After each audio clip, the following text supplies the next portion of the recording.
మెదక్ జిల్లా చిన్నశంకరంపేట మండలం కామారం తాండంలో గ్రామ సర్పంచ్ యాదగిరి సహకారంతో దళిత సంఘాల ఆధ్వర్యంలో ఏర్పాటు చేసిన అంబేద్కర్ విగ్రహాన్ని రామాయంపేట సీఐ వెంకటేష్ ప్రారంభించారు. అనంతరం నూతనంగా ఏర్పాటు చేసిన తెలంగాణ తల్లి విగ్రహాన్ని సర్పంచ్ల ఫోరం మండల అధ్యక్షుడు గ్రామ సర్పంచ్ యాదగిరి యాదవ్ ఆవిష్కరించారు. ఈ సందర్భంగా ఏర్పాటు చేసిన సమావేశంలో ఉద్యోగుల సంఘం జిల్లా అధ్యక్షుడు శేఖర్ మాట్లాడుతూ డాక్టర్ బాబాసాహెబ్ అంబేద్కర్ ఎంతో ముందు చూపుతో రాజ్యాంగాన్ని రచించి భారతదేశానికి దిశానిర్దేశం చేశారని అన్నారు. ఈ కార్యక్రమంలో వైస్ ఎంపీపీ సత్యం గౌడ్, ఎంఆర్పీఎస్ నాయకులు పాల్గొన్నారు.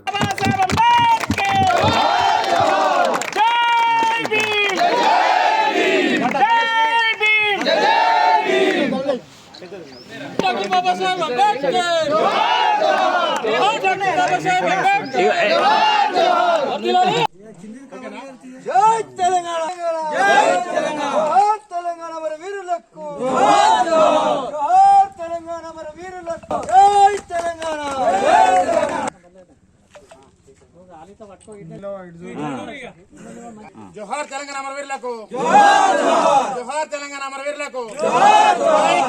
హిందూ దేశం మాత్రమే హిందూ పండుగలు జరుపుకుంటున్నాయి. కానీ ఈ రోజు ఎక్కువ మొత్తంలో ప్రతి దేశంలో జరుపుకునే ఏకైక పండుగ డాక్టర్ బాబాసాహెబ్ అంబేద్కర్ భారతరత్న. ఇందాక అన్నగారు చెప్పినట్టు కొలంబియా యూనివర్సిటీలో ఇప్పటి వరకు జరుపుకున్న దాంట్లో అగ్రభాగాన నిలిచే వాళ్ళు ఎవరైనా వాళ్ళు ఒక సర్వే చేస్తే 250 సంవత్సరాల నుంచి మొదటి స్థానంలో డాక్టర్ బిఆర్ అంబేద్కర్ గారు నిలిచారు.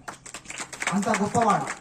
అయితే మన దేశంలో మాత్రం ఆయన మాటలకే అందరివాడు అంటుండ్రు, కానీ ఇప్పటికి కూడా కొందరివాడుగానే ఏదైతే ఏ గ్రామాలు ఉన్నాయో ఏ ఊరున్నాయో ఊరు చివరినే నిలిచిపోయింది. Yes, it's real. నిజంగా కూడా ఎందుకు నిలిచిపోయిండు అంటే అదే ఒక ఉన్నత స్థానంలో ఉన్నత వర్గాల్లో కనుక జన్మించి ఉంటే ఆయనకు కూడా ఒక గొప్ప స్థానం లభించి ఉండేదాన్ని. అంటరాని కులంలో జన్మించినందువల్ల మాత్రమే ఆయన ఈ విధంగా అంటే ఇగ్నోరెన్స్ గురయ్యాడు.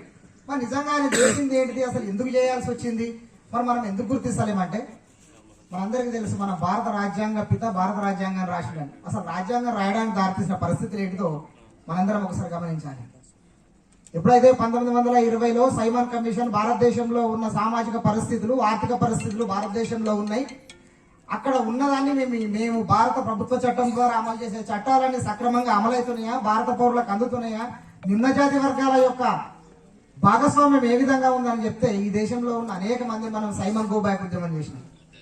ఆ రోజు నాటి నుంచి మా పరిస్థితులు కూడా ప్రపంచానికి తెలవాలి, మా పరిస్థితులు కూడా అన్ని దేశాల్లో అంటే పైకి తెలిస్తేనే మాకు సమానమైన హక్కులు కల్పించబడతాయని పాటుపడిన వ్యక్తి అంబేద్కర్. మరిన్ని అప్డేట్స్ కోసం మా ఛానల్ని సబ్స్క్రైబ్ చేయండి.